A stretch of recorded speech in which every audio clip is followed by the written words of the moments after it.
Bago naman lumapag sa the Netherlands, inako ni dating Pangulong Rodrigo Duterte ang pananagutan sa mga nangyari sa ilalim ng kanyang administrasyon.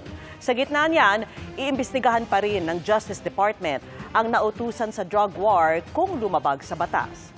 Nakatutok si Chino Gaston. Bago lumapag ang eroplanong lulan, si dating Pangulong Rodrigo Duterte sa the Netherlands, gumawa siya ng video message. I think this is something to do with the law and order noon. At sinasabi ko naman sa mga pulis, military na trabaho kayo at ako ang managot. So ito na nga. Dinala si Duterte sa The Hague para harapin ang asuntong Crimes Against Humanity of Murder. Ang akusasyon sa kanya, kinasangkapan ang mga alagad ng batas para ipatupad ang madugong war on drugs na ikinamatay ng libu-libong katao.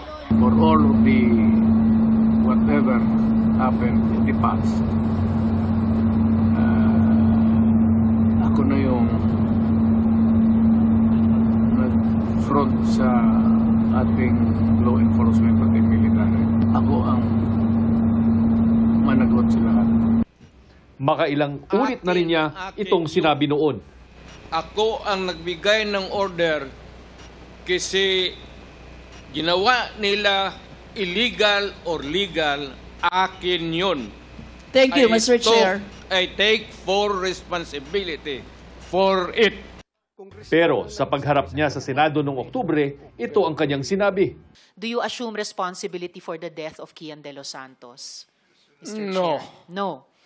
How about si Carl Alam mo, ma'am, Anthony Nunez? before specific ang law, guilt is personal. I Maker was din po talking ako. about the policy. I take full responsibility yung sinabi ko na war on drugs. You said, Pero sir, kung you can hold me magpasok responsible ka for ng any death. specific crime, Yes, sir. You spoke hindi about... pwede yan. Ang order ko talaga sa kanila, pag makawag ng baril, patayin mo na para one less criminals. There was never an official order to the police and the military and to the agents of government to kill. Ngayon, pag lumaban, nagkaletse-letse, may baril, may magpatayan talaga. Sabi ng Justice Department, hinahabol pa rin naman ang mga nautusan para malaman kung labas na sa batas o extrajudicial ang pagpapatupad nila ng war on drugs ng dating Pangulo.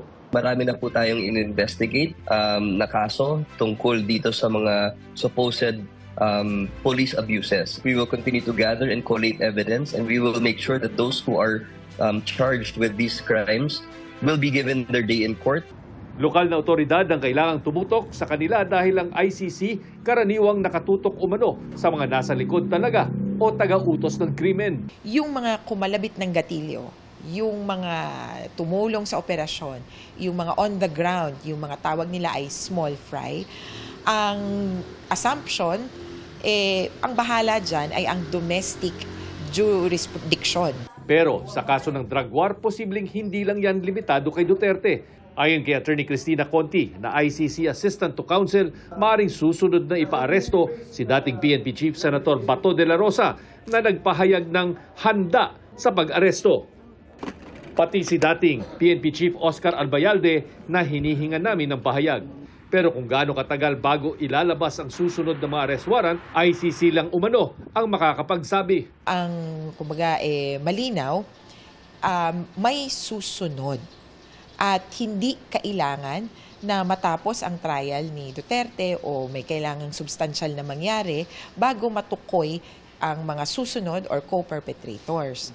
Ano't anuman, handa muli ang PNP na makipagtulungan sa International Police o Interpol. Kung hihingi po sa atin ng tulong muli ang Interpol, but sinabi na rin po natin ito na yung stand po natin dito is yung ating legal obligation sa ating mga international police counterparts po under the principle of reciprocity. Para sa GMA Integrated News, Chino Gaston, nakatutok, 24 oras.